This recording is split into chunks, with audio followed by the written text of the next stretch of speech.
I have been on this rooftop in Washington a couple of times, and when Joe Hockey joins me, I know we're here for a very good reason, and particularly tonight because Donald Trump has won. Great man, of course, the boss of Bondi Partners.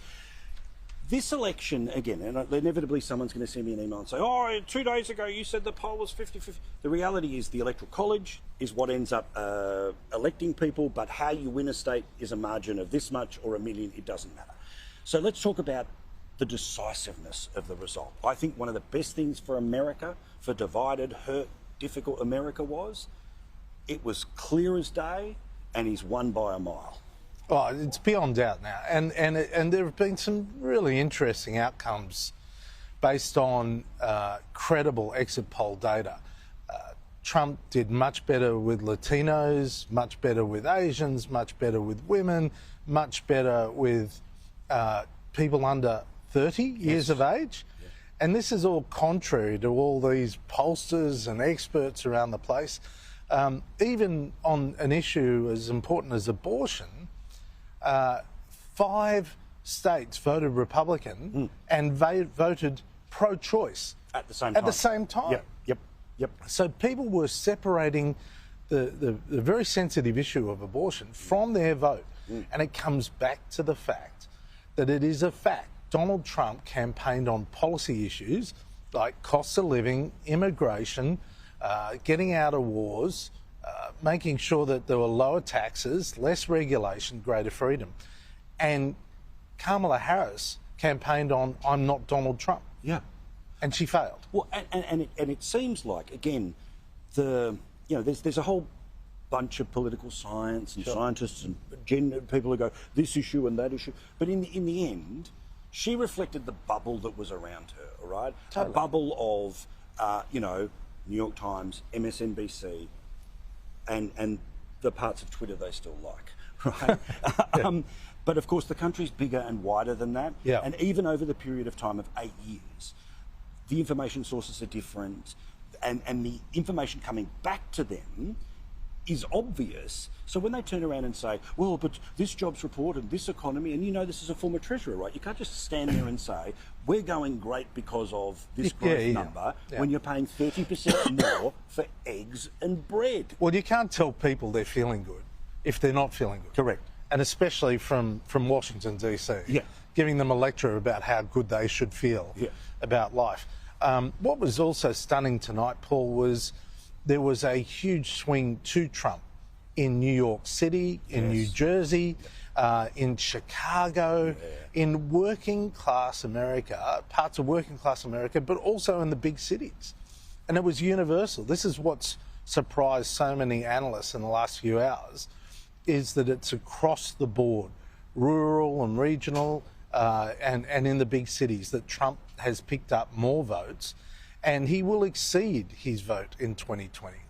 So we have now found the Trump Democrats. Yes. The Trump Democrats have now emerged, and it's driving the Democrats into a position where they need to seriously reflect on what they believe in, and it can't be just we're opposed to Trump. Because this is the end. This is the end of Trump's re-election. I mean, that's it. It's done. Well, and this is what I'm fascinating, right, about. Effectively, look, I mean, we all know, because that building is up for grabs every 2 years. Yep.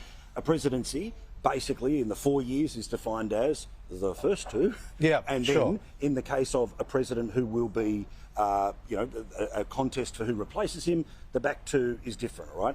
But these first 2, to have the Senate, to have the House, to have... I don't know if she's got the House yet. Okay. I wouldn't go so far as to call the House, because it's so marginal and so... And I'm waiting to see if the Republicans lose those crucial Republican seats in California. Yes. So that's it. But I think you're absolutely right. The Senate's a much better result for the Republicans than they expected.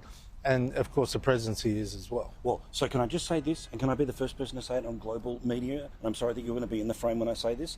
It means if the Democrats end up in control of the House and try to impeach him for anything, the majority that they have in the Senate means he will not be convicted. So let's save ourselves whatever the hell that might be. And you know what's interesting is in 2020, after he was impeached twice, there were no ads run by the Democrats about the impeachment. Yes. This time around, there were hardly any ads about all these convictions of Donald Trump as a felon and so on, because the American people are just not interested in it.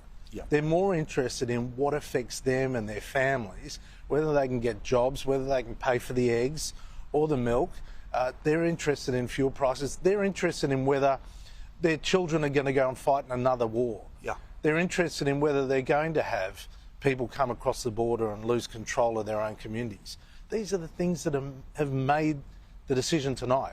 And I saw some of the media in Australia that's so sanctimonious as to suggest that democracy ended tonight. I mean, oh my God, this is democracy. Correct.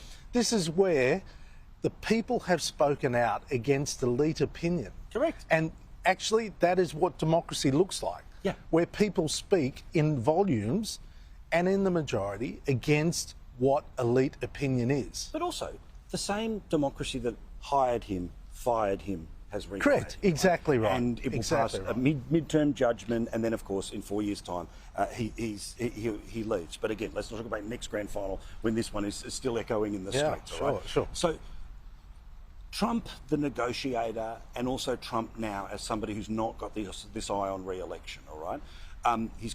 He'll have a team around him that have been assisted by laws like the change to Chevron deference, which means they can really go after the expansive power of government where, you know, basically the government department can make a rule and pretend it's a law and enforce it in the same way.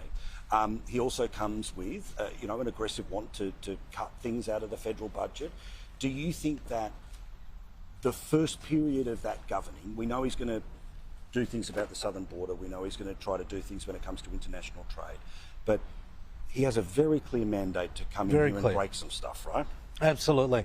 And it's interesting because some of the people he has around him, like Elon Musk or Robert Kennedy, they're eccentric. There's no doubt about that.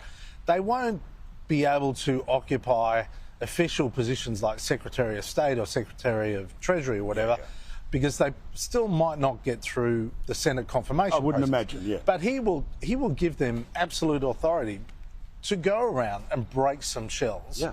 And that's what Americans have just voted for. Yeah. They have voted for Donald Trump to be a disruptor, to change the system.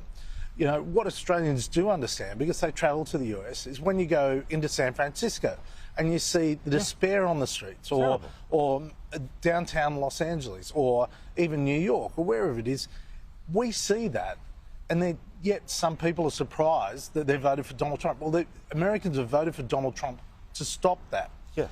Or at least to take it on. Well, but this is the thing. I mean, literally we're in Dallas. Beautiful, wonderful, amazing city, and we're watching people in a food line, right? Like if it was a black and white photo from the 1930s, you would think that they just were wearing future clothing. Yeah, right? sure. That's the level of desperation. Yeah. So just before we're done here, And Dallas does vote Democrat. Yes, correct. I mean, Hillary won the 30 largest cities in America. But Donald Trump won the election. It's because people don't want their town to end up like the big cities. Well, now the big cities are saying, we've had enough as well. We want to be like the small town. Yeah, that's right. Exactly. All right, so in terms of the Australian connection, I've spoken that I think AUKUS remains unchanged. Yeah. I think that's going to be clear. I think the tariff conversation is really code for China. All right, I'm not imagining there's going to be an Australian scenario. That said, free advice, how does this government, which has a Prime Minister, which has said while he was President what his feelings were, and there'll be people that will bring that up to Donald Trump, no doubt, but how does Australia deal with Team Red everywhere? Well, the starting point is don't be a public critic. You know, good point. I always found I could be a private critic, and publicly you don't have to support. You just don't join the conga line of critics. Great idea. And that's a good starting point. The second point is I'm glad that Prime Minister Albanese has reached out already to congratulate Trump. I think, and I saw Kevin Rudd tonight, I think it's important that they build on the relationships. And look, Donald Trump will test us. Yes. There is no doubt about that, because he tests everyone. The question is how we react. Do we react in a measured fashion and work out a solution, or do we simply, respond like half the idiots in the world and just try and criticise him and make life hard for him? Correct. Don't comment, participate. Joe, thank you. Lovely to see you. Good on you. All the best. Bondi Partners, of course.